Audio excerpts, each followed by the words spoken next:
Hey, my girls, happy Monday, and welcome to day 3 of my 3-day Fitness After 40 workshop I've done for you. I have loved this. This is just, for me, fitness changed my life so drastically, and I've been a coach for so long in so many different fitness disciplines that this is just what I love to do because I know the power of it to change the way that you feel both inside about yourself, your self-esteem, and to literally change your physicality, your functionality. So I'm so happy to do this for you, and I know that it's going to have a massive impact. So when you come on, give me a live or a replay. Christine's here. Hi, girl. Listen, today, if you are somebody that feels like, I know that I've got to get in shape. I have no idea, however, where to begin. If that is you, this video is for you today. If you are somebody who has been working out and you have been making effort, but you're wondering, am I doing this correctly? Is this the best way for me after 40 to be working out? Then today is for you.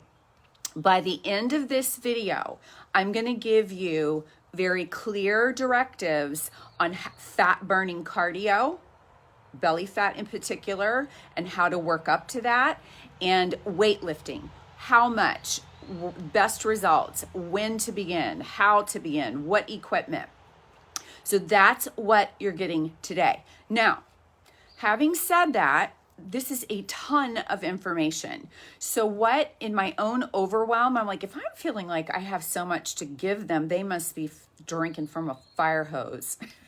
So what I'm doing is by Friday, I have a guide in the works. I'm creating a guide that is a beginner guide to cardio for fat loss and weightlifting after 40, weightlifting in menopause. I'm going to show you best methods for best results, how heavy to lift, how often to lift, which body parts to lift. I will break weightlifting down for you, and I'm going to also teach you the cardio method I'm talking about. I'll briefly discuss today. All of that will be in one place with video, demo, etc., so that you have it in your hands after this video is over. So if you want that guide, put guide in the comments, live or replay, and I'm going to get that to you. You'll benefit from having something to kind of, what did she say about protein? It's all going to be in one place for you. So I love creating that stuff. So I'm super happy to give it to you. So, okay, let's go. I'm on my porch. I need the sun. Virginia is so cloudy and I'm rainy and I'm like, okay, listen to me.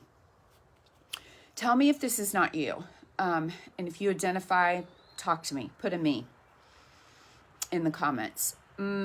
Recent story, but very common story. Let's call her Leslie. Says to me, you are not going to believe what I just experienced. And in my head, I'm thinking, I probably will. And she says, look, I know I need to get in shape. I know that. But the other day, I tried to get up a flight of steps. Needed the handrail. I needed the handrail to get up these steps. And Patty, by the time I got to the top of the steps, I was so winded, I felt like embarrassed.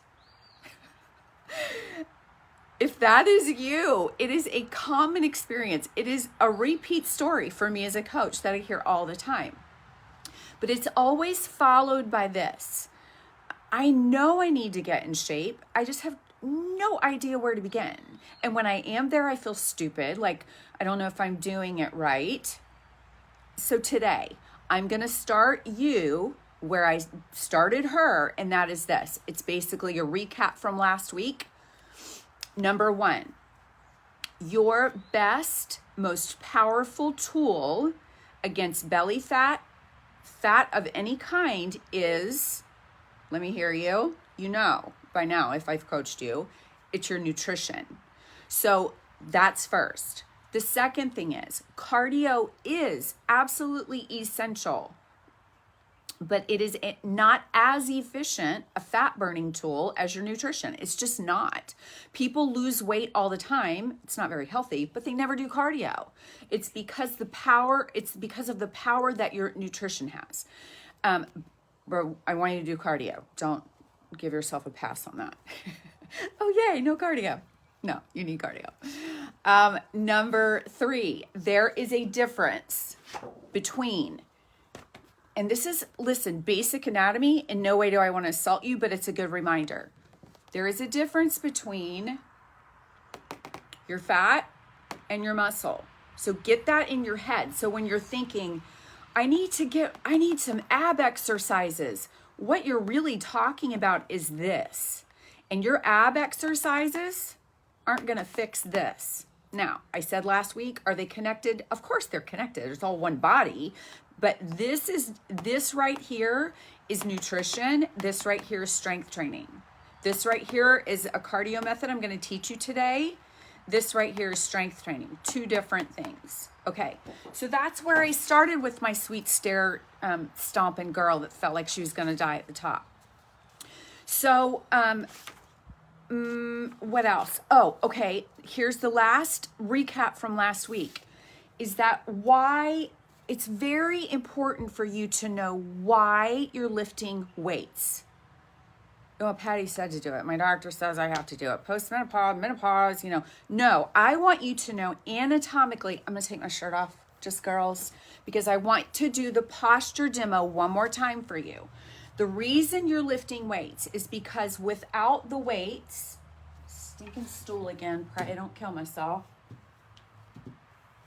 Without the weights, we are rounded forward because everything we do is here, right? We are pooched out because we're weak here. So now we look kind of like this, and we're here, right? Tight hamstrings, pooched out belly, rounded shoulders. The reason we lift weights is to get all of this. It means that this is weak, this is tight, this is weak. When we tighten up and strengthen back here, it pulls back our shoulders. When we tighten here, we go from to here. It's tight, everything is erect. So the reason we lift weights, girls, is to put things where they go. They don't go here. They go here, right? So that is what this equals, that strength around every joint, that equals functionality moving forward in your life as you age. Because once your hamstrings are so tight and you're off, now you can't hardly, you see a lot of people walking in what we call the frontal plane. They kind of waddle. It's because things aren't even able to move forward. Right? So the reason we lift weights is to put things back where they belong, right? Okay, so that's a recap from last week. I'm putting my shirt back on because it's freezing, if I'm honest. There's just not a great place in my house with enough light to do these awesome videos. Questions while I'm getting dressed? Anybody? Okay, now, number 1, let's go with teaching. Are you ready? Swipe left to see comments. I don't see comments yet. I always see them late. All right, so that's the recap from last week. Know why you're doing what you're doing. Christine's here. Hey. Teresa's here. Hey, good. I love it when you talk to me. Guide, please. Yes, Sandy, I'll send you that guide. The guide is going to be so good. I'm really excited. Sandy says, I bought a jump rope and jump rope pad. Atta girl. I love that. I won't go down that rabbit trail, but jumping's great after 40. All right, listen. Today we are going to talk about the cardio that does burn fat, belly fat in particular, and weightlifting methods for best results. So let's get going. The first thing that I want to tell you is this. You need you to start where you are, not where you feel like you should be, especially not this. This is what I see a lot, not where you want to be. So we come from the generation of we've got to burn off the fat, right? you're not going to burn off the fat. It's not a thing. So think about how long it takes you to burn 300 calories on the whatever equipment that you're doing, and then go eat 2 Oreos. Congratulations, you just ate your workout.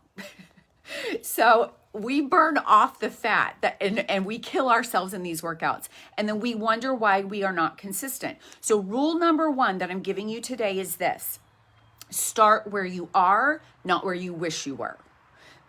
What that does, girls, is it leads to more consistency and longevity in your workouts. If you're killing yourself, I did it a whole week, you're not coming back next week because it was terrible. So I want you to start where you are so that you can be consistent. The second thing in that little pocket of consistency is make it fun. We talked about that last week. Get good music, get a friend, get a cute outfit.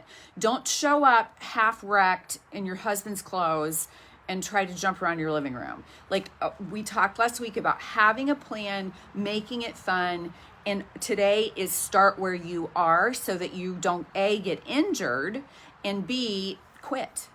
That's usually why people quit, is what they have done was so miserable they don't want to ever do it again. Okay. How will you know when you're ready to progress? So let's say, and this is, again, a note on consistency. Consistency is key, not intensity. You will know that you're ready to progress in any sort of workout when you've done it consistently, when it becomes easier for you.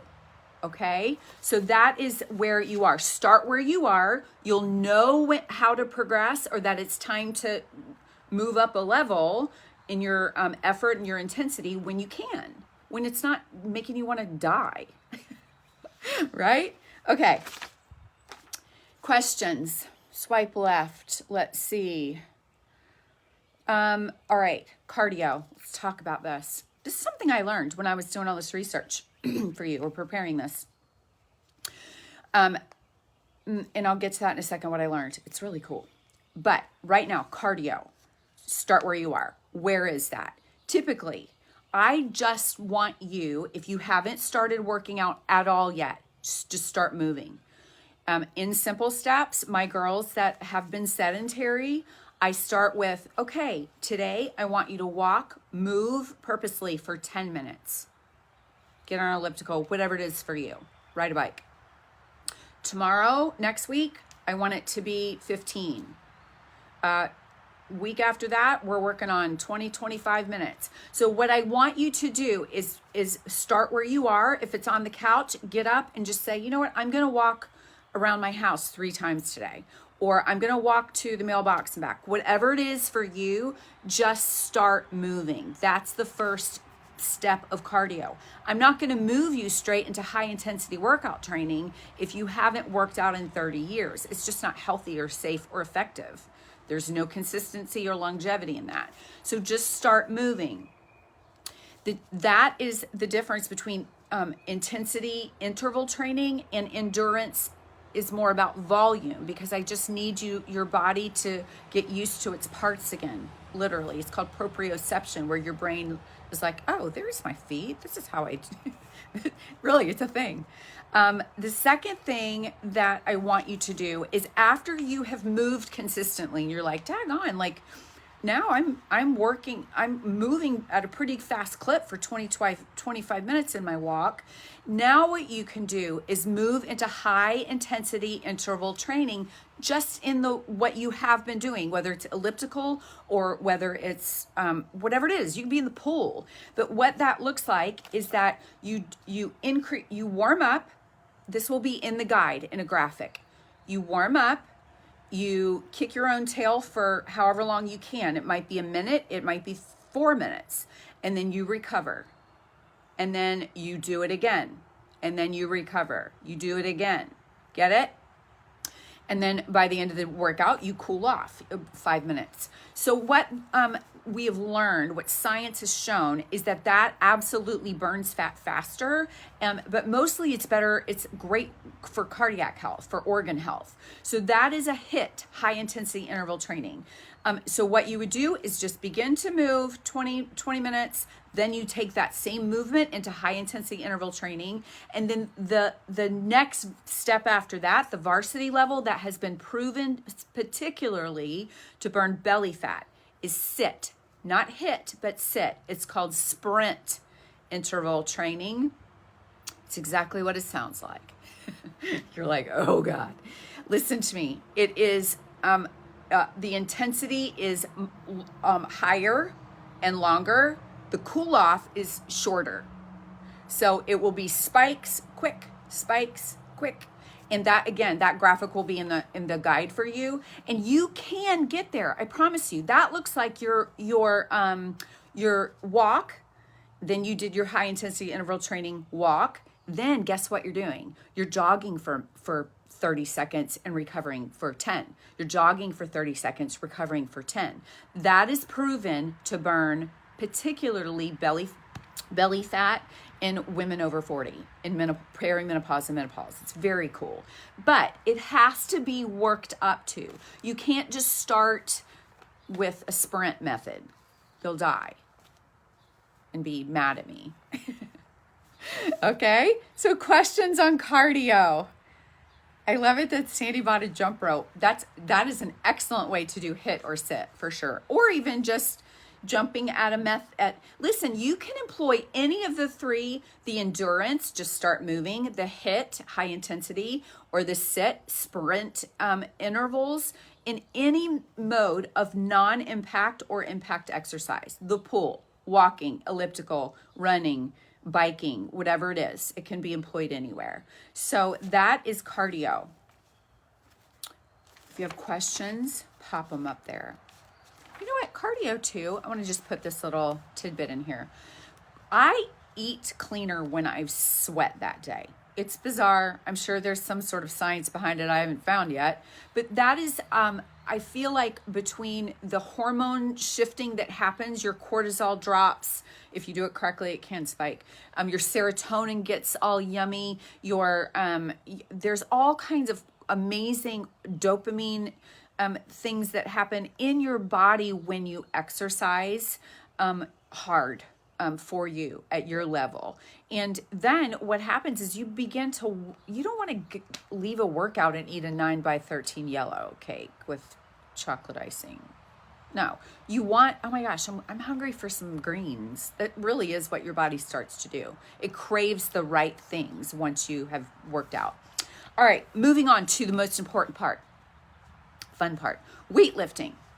So the method I'm going to use for you is just to answer your questions. I asked a lot of you, okay, what do you want me to cover? And you gave me some great stuff. So let's go.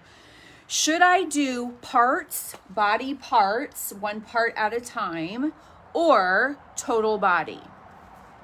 This is what I want you to do. Again, it will be in the guide. If you want the guide, put guide. If you have never lifted weights or it's been a very long time, what I want you to do listen to me, for 3 weeks, 3 times a week, total body workout. 3 weeks in a row, so 9 workouts of total body. What does that do? A bunch of things. Number 1, it gets you into a habit. Number 2, usually total body are more kind of like class situations, either on your TV or in an actual gym, and they're fun. It can be fun because you have a buddy, there's music, there's someone telling you what to do. So total body is more, there's more compliance with that, and consistency is built there. Number 2, it literally, remember just a second ago I talked about proprioception, the connection between your brain and all your parts. That is a thing.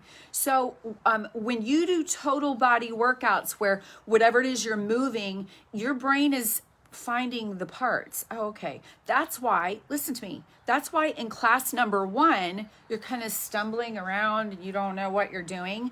By the second class, you're like, oh, I got this, right? And by the third class, you got it nailed. That is brain, that's neural pathway stuff. So 3 weeks, 3 times a week, I want you to do a decent total body. You listen to me when I say this. In that total body workout, you might only be starting at like 15 minutes, 20 minutes. That's where I just started one of my clients today with a 20-minute total body workout. Then you can build up the time. Again, how do I know when I can progress? You've been consistent. It's become less of a challenge. It's easier for you, and you're liking it. Okay, so when do you move to parts? At week 4, if you're ready to start isolating, okay, I know that I need back strength, then we can start isolating body parts. What we call this in weightlifting world is a split. It literally means, okay, how are you going to split up your workout? How do you split up your parts? That was another question, like what part to start first. It doesn't really matter what part you start first, but it does matter what order. So here are some ways to split up your body parts. So you are Leslie at the top of the stairs, you're huffing and puffing, you know you need to get in shape. I just told you 3 weeks total body workout. She's like, now I feel pretty good. I got to the top of the steps and I wasn't even winded. Now it's time, week 4, moving forward, to do a split. Here's your options. You can do upper body, lower body. You can do pushing muscles like your chest and pulling muscles like your back. You can do isolated body parts. Okay, today's shoulders. Okay, today is glutes. So there's a lot of different ways that you can break up your body, and I will designate those for you in detail in the guide so that you can look at it and say, okay, that's where I think I'm at. The benefit of having a split, I had Lisa ask me, I have no time, like literally these kids, I have like 15 minutes to do this. The benefit of a split is that you can choose a body part. You can get shoulders lifted and strong in a 15-minute workout. You absolutely can do that. If it was supposed to be 2 body parts that day, you can do 15 minutes in the morning, 15 minutes in the evening. So if you're somebody that just doesn't have a lot of time or even motivation on a particular day, the weightlifting splits help with that stuff. So, okay, questions. Swiping left. Nobody. Thank you, Facebook. They always pop in at the end when I'm almost done. Okay. Awesome question. How do I get better results? All right, listen.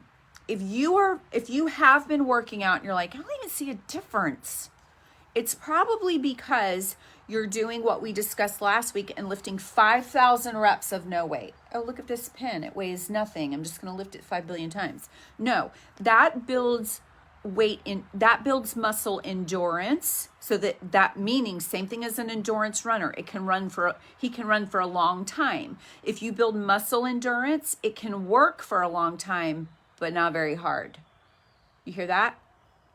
So, the key to getting better results is lifting heavier for you. Now, what does that mean? Eventually, I want you to work up to where you can, whatever weight you choose, it can be 5 pounds.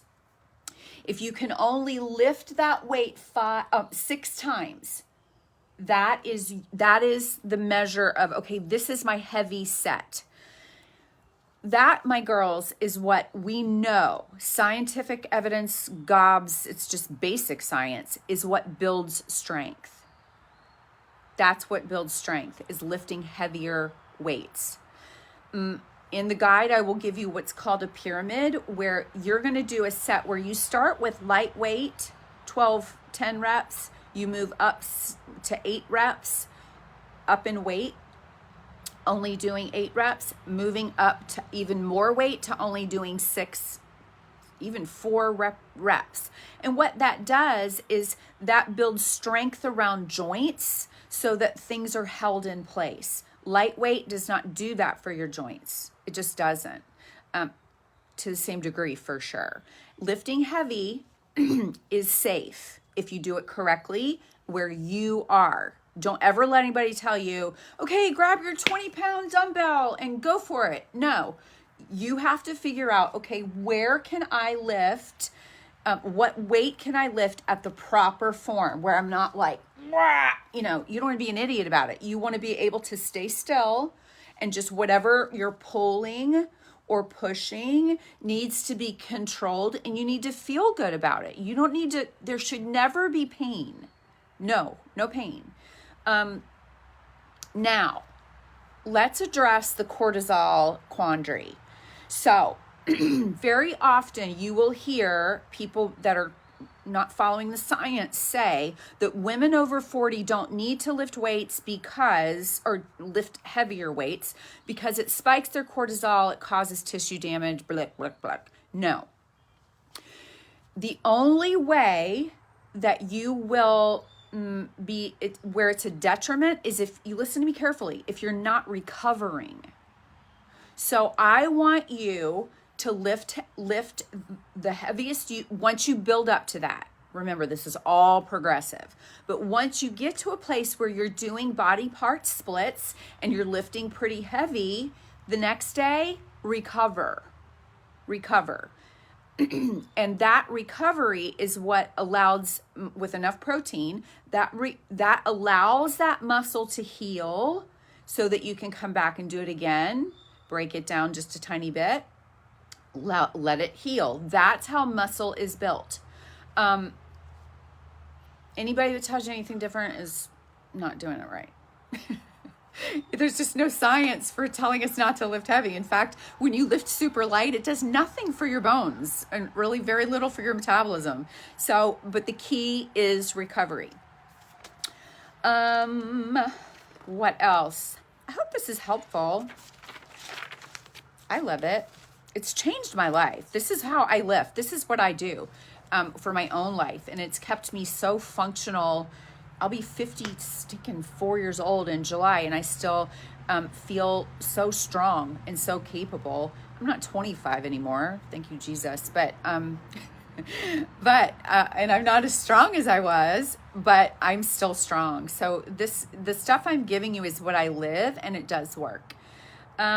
So general tips. We have talked a lot about consistency. Let's now talk about motivation in working out in general. Don't wait for it. Motivation should not be a variable. It's the end of it.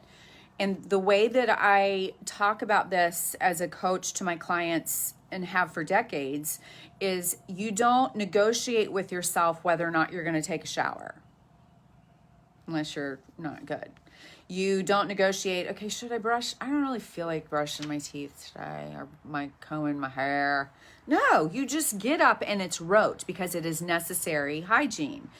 Lifting weights, working out, sweating, stretching, recovering, all of that is not negotiable if you're going to be functional and feel good internally and externally in your late life. That's the end of it. This is what I'm giving you today is what will give you functionality and high quality of life moving forward. So don't wait for motivation. You just have to make a decision. Now, easier said than done. So let's talk about ways that you can get this plugged in and not dread it. Again, get a cute outfit. Don't show up like, in your husband's triple extra large shirt. Make it fun, meaning workout and movements that you like, instructors that you like, music that you like. Get a buddy if you need to. And then the most important thing for being motivated, to motivate yourself, is to make sure that you aren't killing yourself every workout. That's the biggest demotivator ever, is if you're in pain. So that's the key to consistency, is not waiting for motivation, but also creating an environment that does motivate you. Look, there's days in 20 some years, I don't feel like going to the gym. It's pouring the rain. My shoulder hurts, but you just put your stinking shoes on. put your shoes on, put your keys in your hand, and walk out the door. The horse knows where it's going after that. So that is what I have for you today. Now, again, a lot covered. There's a lot more detail to give you. The guide will have video demonstrations. The guide will have how much protein to eat. The guide will have how to do weightlifting pyramids, like meaning how to progress. So all of that, I'll even have the 3-week workout, week 4 and beyond workout. All of that will be in this guide. So if you want it, drop a guide. And it'll be so helpful, no question about it. And I'll love making it. I'm right in the middle of it now. It's already so fun and good. So if you don't have any questions, which I don't see, Sandy says, I'm swatting as you talk. Sandy's jumping rope as we're talking. I love you so much. So, all right, I'm out. I want you to make this a good week. Positive self-talk. Drink your water, half your body weight in water in ounces. Why don't you cut sugar out? Try it for 2-3 days. Just cut it out completely. First day, you'll feel like you are a crack addict, and then it will pass, and you're going to feel so good. Make good choices this week, girl, because you are beyond worth it, and you're capable. Remember that you are this intelligent, designed by God queen. Go get it. Go get the work done because you're worth it. And if you need any help at all, I'm here. I'm absolutely here for you. Whatever it is you need, I'm your girl. So have a great Monday, a great week, and we'll chat soon. See ya.